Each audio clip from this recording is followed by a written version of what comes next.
Hello friends, কেমন আছো সবাই? টেক গ্রাউন্ড চ্যানেলের পক্ষ থেকে সবাইকে স্বাগতম। আজকে নতুন একটি টিউটোরিয়াল নিয়ে তোমাদের মাঝে হাজির হলাম। আজকে আমি দেখাবো কিভাবে উইন্ডোজকে এবং উইন্ডোজের ড্রাইভগুলোকে ফাস্ট রাখা যায় এবং জাঙ্ক ফাইলগুলো ডিলিট করা যায় খুব সহজেই। জাঙ্ক ফাইল বলতে আমরা বুঝি যে ফাইলগুলো ভাইরাসের মতো দেখতে এবং ভাইরাস হয়ে যায় যে ফাইলগুলো, সেগুলো হচ্ছে জাঙ্ক ফাইল। তো যে সফটওয়্যারটির সাথে প্রথমে আমরা পরিচিত হব সেই সফটওয়্যারটি হচ্ছে ডিস্ক ক্লিন আপ। সার্চ করলে চলে আসবে এই যে। তো এখানে অন করার পর উইন্ডোজ থেকে এই সফটওয়্যারগুলো ফ্রিতে দেওয়া থাকে ডিফল্টভাবে। আপনারা শুধু জাস্ট সার্চ করে বের করতে হবে। তো এখানে সবগুলো ড্রাইভের অপশন চলে আসছে। এই সফটওয়্যারটি দিয়ে আমি মূলত সি ড্রাইভকে বেশি অপটিমাইজ করে থাকি। তার আগে আমি দেখে নেই আমার সি ড্রাইভের অবস্থাটা কিরকম। তো আমরা সি ড্রাইভে আসলাম। এখানে দেখতেই পারতেছেন 77.4 জিবি আমার ফ্রি আছে সি ড্রাইভ। তো আমি যদি ডিস্ক ক্লিন আপের মাধ্যমে অপটিমাইজ করি তখন দেখতে পারবেন কিছুটা হলে বলতে অনেকটাই আমার জাঙ্ক ফাইলগুলো রিমুভ করে দিবে এবং সি ড্রাইভটা ফ্রি হবে আরও। তো প্রমাণ সহ দেখতে চাইলে আমি দেখাতে পারতেছি। সি ড্রাইভটা ওপেন করলাম, তারপর ওকে ক্লিক করলাম। ওকে ক্লিক করার পর সবগুলোতে আমরা টিক মার্ক দিয়ে দেব। টিক মার্ক দেওয়ার পর আমরা ক্লিন আপ সিস্টেম ফাইলসে ক্লিক করব, তারপর আবার ওকে দেব। তো এখানে কিছুটা সময় নেবে। সময় নেওয়ার পর আবার ওকেতে ক্লিক করব। ওকে, ডিলেট ফাইল, ডিলেটে ক্লিক করব। তারপর একটু সময় নেবে।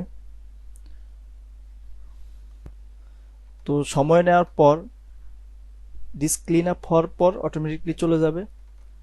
তো আমরা এখন দেখব যে কতটুকু আমার ফাইলটা ক্লিন আপ হলো। তো দেখার জন্য আবার ড্রাইভটা ওপেন করলাম এবং এখানে রিলোড দিলাম। দেখতে পারতেছেন 7 থেকে 78 পর্যন্ত আমার ফাইলটা ফ্রি হলো। তার মানে মোটামুটি 1 জিবির কাছাকাছি আমার ফাইলটা ফ্রি হলো। তো যাদের সি ড্রাইভ রেড মার্ক করা বা এখানে আমারটা স্কাই কালার দেখা যাচ্ছে, যাদেরটা রেড মার্ক থাকে তারা এভাবে চাইলে সি ড্রাইভটাকে ক্লিন করতে পারেন। তো এই হচ্ছে একটি সুন্দর একটি সিস্টেম।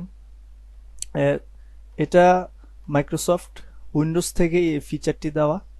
তো অনেকেই জানে না, তার কারণে এই ভিডিওটি করা তাদের সুবিধার্থে। অনেকেই জানতেও চেয়েছিলেন কিভাবে তাদের উইন্ডোজের ড্রাইভগুলোকে সতেজ রাখা যায়, আরও স্মুথলি কাজ করা যায়, জাঙ্ক ফাইলগুলো সহজে রিমুভ করা যায়। তো আরেকটা সফটওয়্যার সাথে আমরা পরিচিত হব, সেটা হচ্ছে ডিফ্রেগমেন্ট। ডিফ্রেগমেন্ট সার্চ করলে চলে আসবে।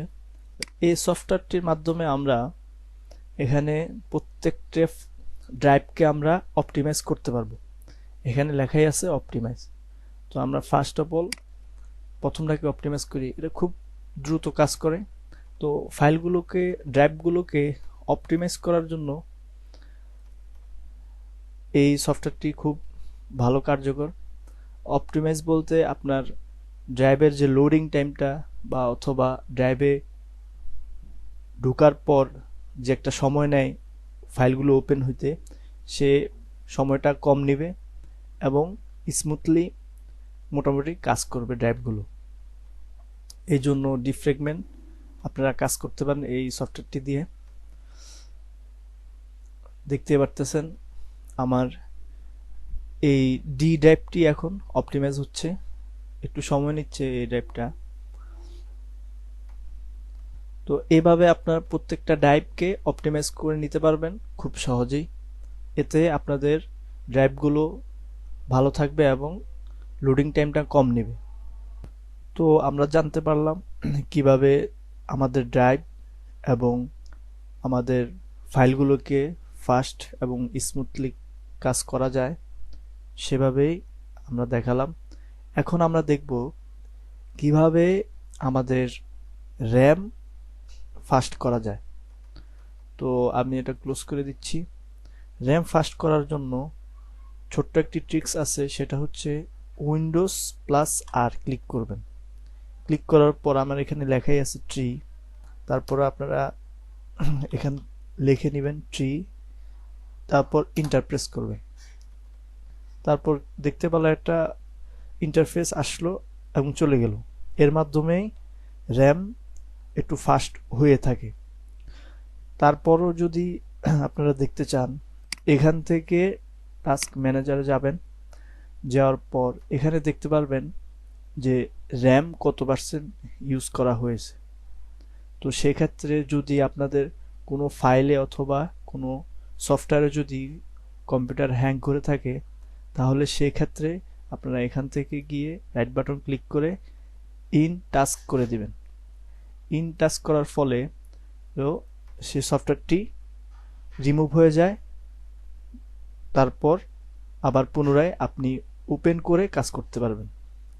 তো এখন এই সুন্দর ভিডিওটি আপনাদের ভালো লেগে থাকলে অবশ্যই লাইক, কমেন্টস, শেয়ার করবেন এবং আমাদের চ্যানেলে নিত্য নতুন ভিডিও পেতে আমাদের চ্যানেলটি সাবস্ক্রাইব করবেন। ভালো থাকবেন, সুস্থ থাকবেন। আল্লাহ হাফেজ।